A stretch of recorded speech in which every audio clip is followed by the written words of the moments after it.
আসসালামু আলাইকুম। আপনারা কেমন আছেন? আলহামদুলিল্লাহ ভালো আছেন। আমিও আল্লাহর রহমতে ভালো আছি। ভিলেজ কিচেন থেকে আবার একটা নতুন রেসিপি নিয়ে এসেছি। গরু মাংসের কোপ্তা বানিয়ে দেখাবো। গরু মাংসের কোপ্তা কীভাবে হয় সেটা আপনাদের সামনে দেখাবো। গরু মাংসের কোপ্তাটা ভালো লাগলে আপনারা কমেন্ট, শেয়ার, সাবস্ক্রাইবার করে দেবেন। পাশের বেল ঘন্টিটা বাজাতে ভুলবেন না। তো চলুন আমি গরু মাংসের কোপ্তা বানানো দেখাবো। কি কি উপকরণ নিচ্ছি আপনাদের আমি দেখিয়ে দিই। এখানে আমি 250 গ্রামের মতো গরু মাংস নিয়ে ছোট ছোট করে কেটে কোপ্তার মতো তৈরি করে নিয়েছি। এখানে আমি নিয়েছি আলু, টমেটো পেস্ট বানিয়ে নিয়েছি। আমি আলু মিডিয়াম সাইজের দুটো নিয়েছি, টমেটো একটা বড় সাইজের নিয়েছি, নিয়ে এখানে পেস্ট বানিয়ে নিয়েছি। এখানে পেঁয়াজ আছে বড় সাইজের দুটো, ডুমো ডুমো করে কেটে নিয়েছিলাম। আদা রসুন একসাথে পেস্ট বানিয়ে নিয়েছি। এখানে কোপ্তা ভাজানোর জন্য সাদা তেল নিয়েছি। এখানে মশলার উপকরণ যাবে, হলুদ যাবে, লঙ্কার গুঁড়ো যাবে, স্বাদ মতো লবণ যাবে, জিরে ধনের গুঁড়ো যাবে। কোপ্তাটা শক্ত করে মাখানোর জন্য এখানে আমি বেসন নিয়েছি, আর এখানে চালের গুঁড়ি নিয়েছি। চালের গুঁড়ি আপনাদের যদি পছন্দ হয় দেবেন। এটা দিলে আমি চালের গুঁড়িটা দিই, এটা দিলে একটু মচমচে টাইপের হয়, তাই জন্য আমি এখানে অল্প পরিমাণে চালের গুঁড়িও অ্যাড করব। তো চলুন আমি আমার কোপ্তা মাখানোটা স্টার্ট করছি, আপনারা সাথে থাকবেন। প্রথমে আমি স্বাদ মতো লবণ দিয়ে দেবো, লঙ্কার গুঁড়ো দিয়ে দেবো 1 চা চামচ, হলুদ গুঁড়ো দিয়ে দেবো 1 চা চামচ,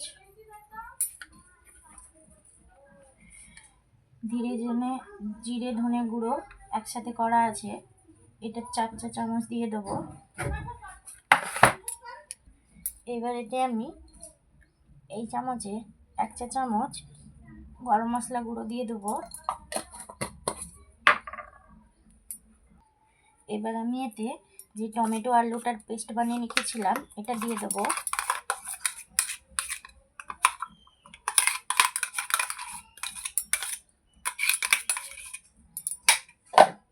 এবার এতে আমি পেঁয়াজ আদা রসুনের পেস্ট বানিয়ে রেখেছিলাম এটা দিয়ে দেবো।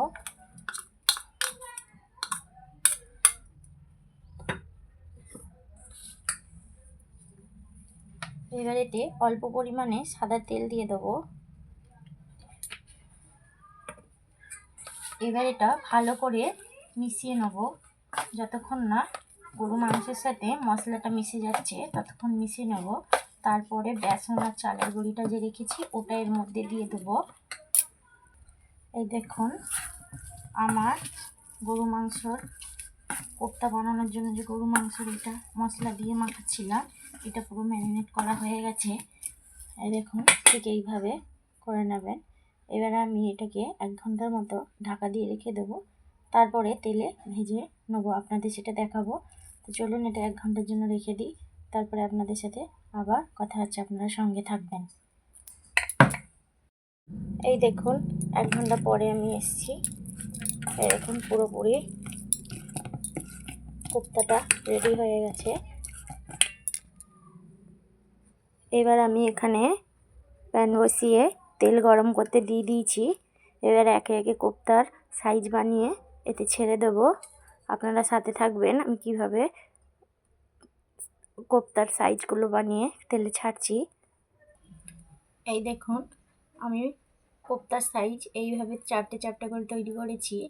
আপনারা আপনাদের মতো তৈরি করে বানাবেন। আমি এইভাবে ঠিক সাইজ করেছি মাঝারি সাইজের। এবার আমি তেলে এটা ছেড়ে দেব। এবার এটা ছেড়ে দিলাম।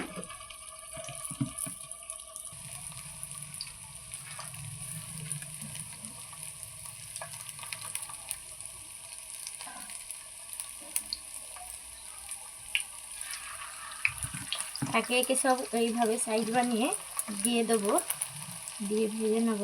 গ্যাসের ফ্লেমটা মিডিয়ামে রাখবেন, বেশি জোরে করবেন না। গ্যাসের ফ্লেমটা মিডিয়ামে রাখবেন, বেশি জোরে করবেন না, বেশি আস্তেও করবেন না।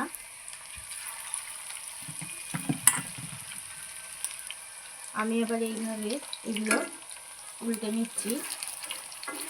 ওই দিকটা হয়ে গেছে, এবার এই দিকটা বাদামি কালারের মতো সবকটা কোপ্তা এইভাবে ভেজে নেবেন।